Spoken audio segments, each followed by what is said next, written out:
Alright guys, welcome to another Corvette video, and this will be the last video that we have on this 1982 Collector's Edition.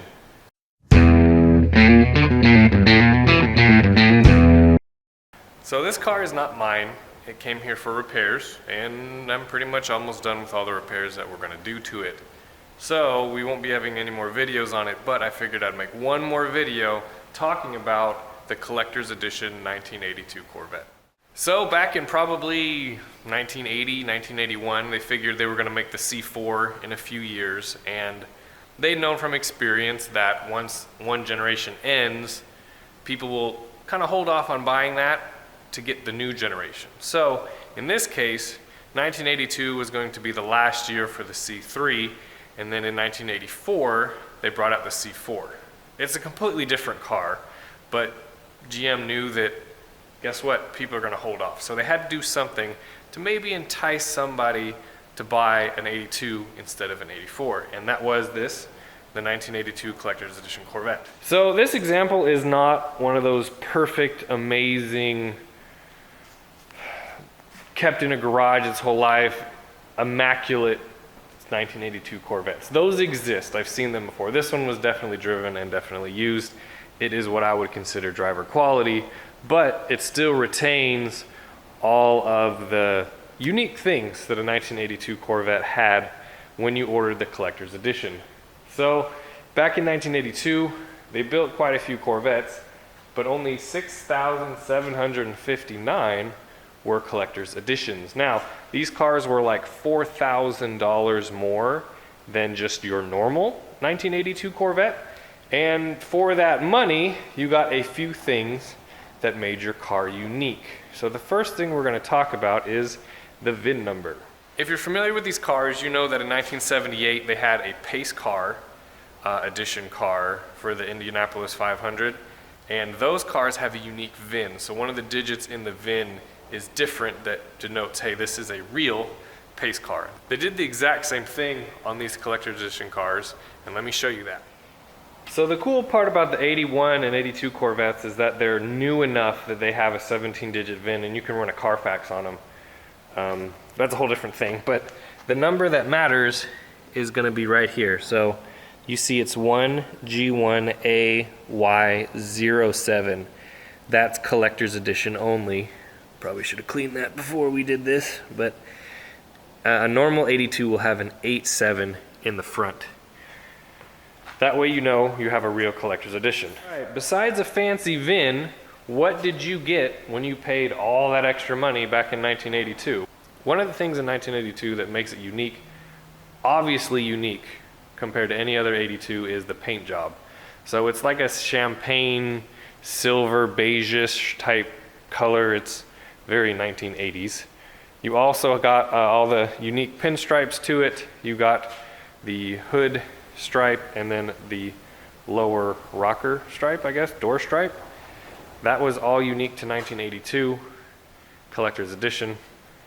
Another thing that was unique was this rear hatch. So this hatch is one of the few that opens up. Now every C4 got this, but only the Collector's Edition in 1982 got this rear opening hatch. Now if you have one of these, I'm going to warn you, if you break this, you're way, way, way out of luck. So they made 6,700 or so of these cars with these hatches.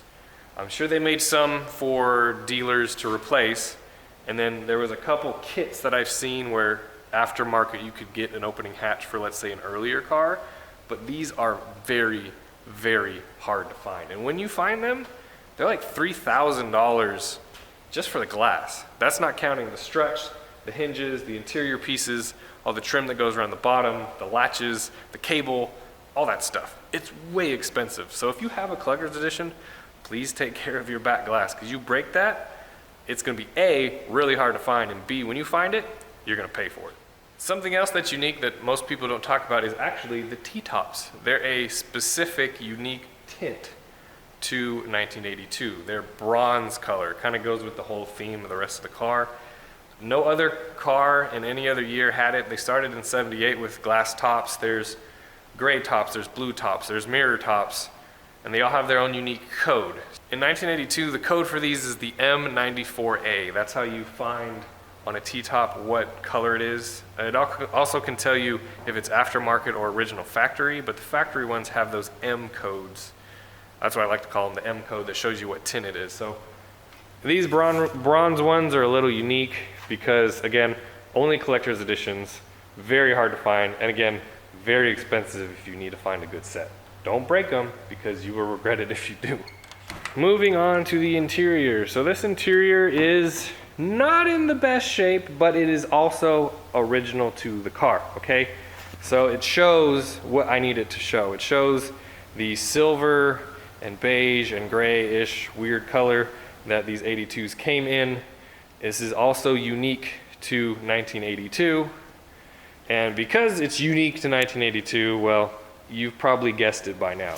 Again, something that's unique. It doesn't take much more extra to manufacture something like this, but of course the Corvette suppliers are going to charge you an arm and a leg because they're not going to sell much because there's not many of these cars.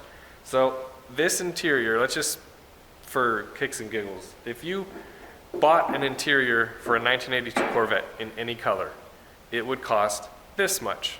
So here's an example of real world December 2022 pricing on an entire interior kit, an 82 in, let's say, black. Now, the exact same thing for a collector's edition in this beige champagne weird thingy, guess what? It's this much. Do you see the price difference? Yeah, so if you have one of these and you need interior, you know, open your wallet wide, because guess what? You're gonna have some sticker shock and it's gonna suck to replace that interior. Why it's much more expensive? You're gonna have to talk to them about it. I think it's a racket, but it is what it is. According to the book that I've been reading up on of all these 82s had extra plush carpet. I don't know, I mean, this does look quite long for being cut pile, but according to that, that's what we had in 1982 as an extra, a freebie, I guess. Next, we're gonna move on to the wheels. So these wheels are very reminiscent of the knockoff wheels that they had on the C2 Corvette, like let's say 1967 Vet, the turbine wheels. They're not true knockoffs. Underneath the cover, there is a, you know, normal lugs and all that kind of stuff. But again, a set of these in good shape sell for at least $1,000, if not more, if they're really, really nice. Again, hard to find, one-year only stuff that if you need it, you're gonna pay for it. Are you guys sensing a theme here? Don't buy one of these unless it has all the original crap on it. Because if you want to go back to collector's edition spec, you're going to pay a lot. Last but not least, we had the emblems on the steering column, the emblems on the front and the back that say collector's edition. Normal 1982s look like this. Nothing horribly special, they just added a little ring to say collector's edition. I mean, don't get me wrong, they're really nice cars. So there's a couple things that are pros and cons about an 82 by itself. So one pro is it has a 700 R4 transmission. So you have a factory installed, basically 4-speed automatic, where everything previous to that, if you had an automatic, was a 3-speed. So driving down the road, going 70 miles an hour, you're only tacking like 2,000 RPM.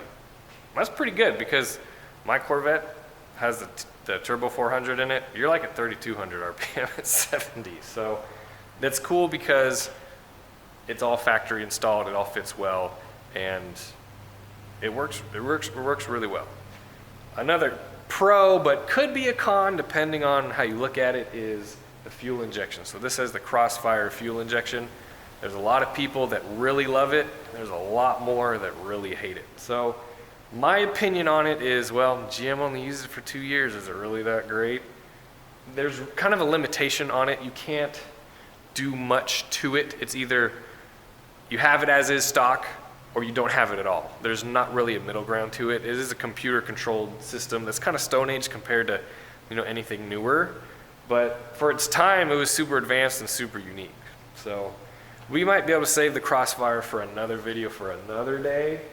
But anyway, it's either you hate it or you love it. Now this one has everything all original, stock, the way it's supposed to be. So if 230 horses and a smog engine with fuel injection appeals to you, well, there it is. All right, guys, there you go. There's all the special things that the 1982 Collector's Edition Corvette offers you, what GM decided $4,000 extra in 1982 was worth. So I hope you guys liked this video. Please subscribe for more Corvette content. That's mostly what we do on this channel. We do have other old cars, video stuff here and there, but it's mostly Corvettes, because hence the name. But again, I hope you guys liked it, and we will see you next time.